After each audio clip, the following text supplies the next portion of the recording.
In this video we are going to talk about operator training tips you must know. So before starting this video, please like this video and subscribe to this channel for our future updates.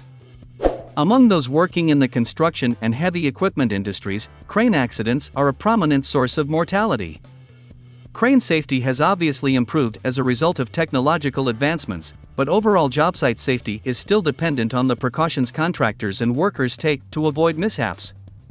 Here are some suggestions for ensuring workplace and employee safety when using cranes. Number 1. Plan for safe operations. Preparing your worksite before beginning any crane operations will help to lessen the likelihood of an accident. Comply with OSHA, Occupational Safety and Health Administration, regulations, in particular, when it comes to the identification of risk zones on construction sites. Inform all employees about potentially hazardous work environments, such as those near electrical lines. Signposts should be used to denote these zones to ensure that the crane's hoist and boom do not overstep into the potentially hazardous work areas. Number 2. Ensure proper use. A common blunder on construction sites is the improper use of overhead cranes for the wrong activities, which can put people and property at risk. It is best not to use cranes to hoist workers. However, while this appears to be a creative way to move people around the construction site, it really increases the risk of falls and equipment failure. Scissor lifts, for example, are a safe alternative to forklifts. Another blunder to avoid is the use of cranes to store equipment. Cranes are frequently used by workers to suspend tools and store equipment. Because of this erroneous use, others on the job site are at risk of being injured or killed if the crane falls over or sways in heavy winds.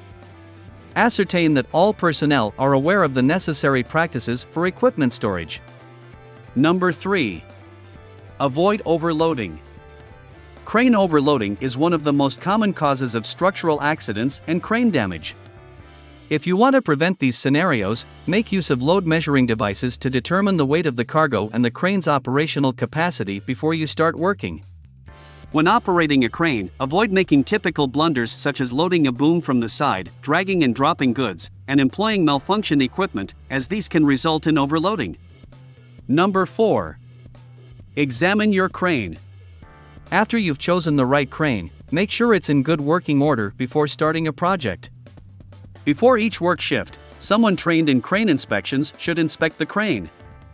They must look for the crane's structural and mechanical integrity, as well as its rigging. Adequate quantities of gas, oil, and fluids. To support the crane during the job, use the proper pads and cribbing. Remember that new problems might occur at any time, so inspect your crane thoroughly before starting a new project. Check that the hoist, hooks, and other components meet the functioning criteria before lifting a load. It's especially critical to ensure that the crane's chain is in good working order. A frayed, twisted, or otherwise damaged chain should not be used to lift a load. Before lifting, make sure the chain is taut. Number 5. Familiarize yourself with the crane's controls. If you've never used this crane before, for example, if you leased one for a specific job, be sure you know where all of the controls are located. Knowing where the upper limit switch is located is extremely crucial. This switch protects the hoist from damage caused by the load block. Make sure it works properly by testing it. You should also look for the power disconnect switch. If you lose control of the crane, this turns off the power. To avoid an emergency, both the upper limit switch and the power disconnect switch are essential.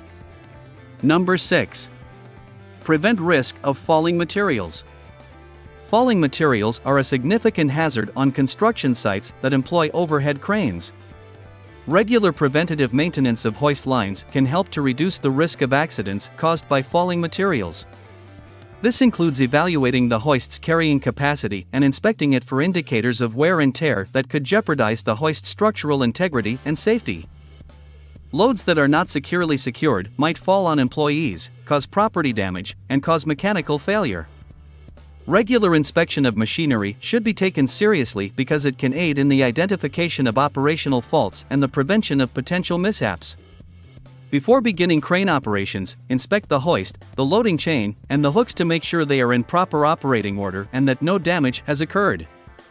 Additionally, remind all personnel to dress appropriately when on the job site in order to protect themselves from falling objects such as materials. Number 7. Train workers. Employers should provide training to all crane operators who are responsible for machinery weighing less than 2,000 pounds. Because of technological advancements, crane operations have become more complicated. Find a skilled trainer to instruct personnel on the fundamentals of crane operation, including load capacities and lifting specifications. The only time unqualified individuals are permitted to operate cranes is during the course of their formal training. Ascertain that crane operators hold a certified crane operator license issued by the National Commission for the Certification of Crane Operators, NCCCO. Working with licensed and qualified staff can increase safety while also reducing the likelihood of workers' compensation claims, which can put a strain on your company's finances. What do you think of our video? Let me know in the comments section below. If you enjoyed this video and want to hear from me again, be sure to hit that subscribe button before you go. Thanks for watching.